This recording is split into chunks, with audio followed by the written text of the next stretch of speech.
पूरी दुनिया उसे कातिल मान चुकी है। अदालत से लेकर मीडिया तक हर जगह एक ही नाम गूंज रहा है, अंजलि अवस्थी। लोग उसे देखना तक पसंद नहीं कर रहे, जैसे फैसला पहले ही हो चुका हो और सजा भी तय हो गई हो। लेकिन सच्चाई की परतें अभी खुलनी बाकी हैं, क्योंकि जिस शख्स ने उसे इस जाल में फंसाया है, उससे एक ऐसी घातक गलती हो चुकी है जो पूरे खेल की दिशा बदल देगी। विद्युत कश्यप अब खुलकर खेल रहा है। उसे अपने किए पर जरा भी पछतावा नहीं है। वह बड़े आराम से मुस्कुराते हुए कहता है कि जिस चाकू से फॉरेंसिक एक्सपर्ट शर्मा की हत्या हुई, वह चाकू अंजलि के घर से बरामद हुआ है। उसकी आवाज़ में एक अजीब सा आत्मविश्वास है, जैसे उसे पूरा यकीन हो कि अब अंजलि कभी बच नहीं पाएगी। लेकिन उसे अंदाज़ा भी नहीं कि उसका यही आत्मविश्वास उसकी सबसे बड़ी भूल बनने वाला है। राघव सिंह राजपूत भी अपना असली रंग दिखा चुका है। कभी वही अंजलि को अपने घर की बड़ी बहू बनाने का सपना देखता था, और आज वही उसे अपने पतन की वजह बता रहा है। वह कहता है कि वह सिर्फ अंजलि की वजह से बैंक करप्ट हो गया, लेकिन सच्चाई ये है कि उसके अपने गलत फैसलों ने उसे बर्बाद किया, और अब वह अपनी नाकामी का बोझ अंजलि पर डाल रहा है। वह हर पल अपने बयान बदलता है, जैसे गिरगिट भी उससे सीख ले। इधर एसीबी ऑफिस में हड़कंप मचा हुआ है। पंकज पुरोहित को जैसे ही पता चलता है कि असली ब्लड रिपोर्ट गायब है और उसकी जगह नकली रिपोर्ट पेश की गई है, उनका गुस्सा फूट पड़ता है। वह विद्युत की कॉलर पकड़कर पूछते हैं, कितने में बिका है तुम? किसके इशारे पर यह सब किया? लेकिन विद्युत चुप है। उसकी खामोशी बहुत कुछ कह रही है। अंजलि की आंखों में आंसू हैं, लेकिन आवाज में ठहराव। वह बार बार कहती है कि उसके खून में अल्कोहल मिलना नामुमकिन है। वह जानती है कि उसे फंसाया गया है, लेकिन कैसे? यह अब भी एक पहेली है। तभी खुलासा होता है कि डिपार्टमेंट की हार्ड डिस्क और पेन ड्राइव से उसकी असली रिपोर्ट डिलीट कर दी गई है, और यह सब किसी बाहरी दुश्मन ने नहीं, बल्कि सिस्टम के अंदर बैठे किसी शख्स ने किया है। इसी बीच कहानी में आता है सबसे बड़ा मोड़। प्रकाश त्रिपाठी, जिसे सबने एक मामूली किरदार समझा था, असली ब्लड रिपोर्ट और एक सीक्रेट पेन ड्राइव लेकर फरार हो जाता है। वह युवराज और उसके साथियों को डबल क्रॉस कर देता है।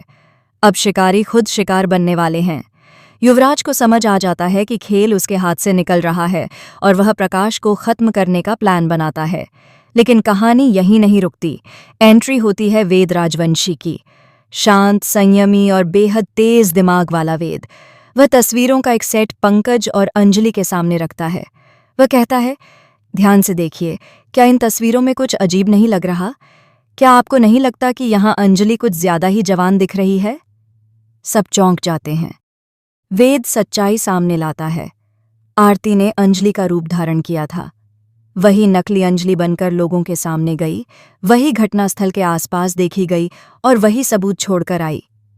आरती के कमरे से विग, नकली दस्तावेज और एक मेकअप किट मिलती है जो चेहरे की बनावट तक बदल सकती है। यह सुनकर अंजलि का दिल टूट जाता है। वह सोच भी नहीं सकती थी कि उसकी ही जान पहचान की कोई लड़की उसकी जिंदगी बर्बाद करने की साजिश रच सकती है। लेकिन असली झटका अभी बाकी है। वेद बताता है कि आरती अकेली नहीं है। उसके पीछे कोई और है, कोई बहुत ताकतवर, जो पर्दे के पीछे रहकर सबको कंट्रोल कर रहा है। तभी प्रकाश त्रिपाठी का एक वीडियो सामने आता है, जिसमें वह कह रहा है कि असली मास्टरमाइंड का नाम उसने एक सीलबंद लिफाफे में लिखकर सुरक्षित जगह पर रख दिया है। अगर उसे कुछ हुआ तो वह नाम सीधे मीडिया तक पहुंच जाएगा। यह सुनते ही युवराज बौखला जाता है। वेद एक और चौंकाने वाला प्रस्ताव रखता है। वह कहता है, अगर आरती अंजलि बन सकती है तो अंजलि भी आरती बन सकती है। क्यों न खेल उन्हीं के तरीके से खेला जाए? क्यों न अंजलि दुश्मनों के बीच जाकर उनकी सच्चाई खुद बाहर लाए? अंजलि पहले हिचकिचाती है, लेकिन फिर उसकी आंखों में एक नई चमक दिखाई देती है। अब वह रोने वाली अंजलि नहीं रही। अब वह अपनी बेगुनाही साबित करने के लिए किसी भी हद तक जाने को तैयार है। आने वाले दिनों में अंजलि आरती का भेष धारण करके उसी गैंग में घुसने वाली है जिसने उसकी जिंदगी तबाह की।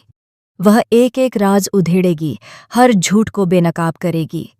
लेकिन सबसे बड़ा झटका तब लगेगा जब उसे पता चलेगा कि इस पूरी साजिश की डोर किसी और के नहीं, बल्कि राघव सिंह राजपूत के हाथ में थी। वही असली मास्टरमाइंड है जिसने पहले उसे प्यार का सपना दिखाया और फिर उसी प्यार को हथियार बनाकर उसे खत्म करने की कोशिश की। अब सवाल यह है कि क्या अंजलि समय रहते सबूत जुटा पाएगी? क्या प्रकाश सुरक्षित रहेगा? क्या युवराज अपने ही जाल में फंस जाएगा? और जब सच सबके सामने आएगा, तब क्या राघव अपने गुनाह कबूल करेगा या फिर एक और खतरनाक चाल चलेगा? कहानी अब ऐसे मोड़ पर है जहां हर किरदार का असली चेहरा सामने आने वाला है। दोस्ती, प्यार, भरोसा, सबकी परीक्षा होने वाली है। और इस बार अंजलि सिर्फ खुद को बचाने के लिए नहीं, बल्कि पूरे सिस्टम की सच्चाई उजागर करने के लिए मैदान में उतरेगी। असली खेल अब शुरू हुआ है और आने वाला ट्विस्ट सबको हिलाकर रख देगा।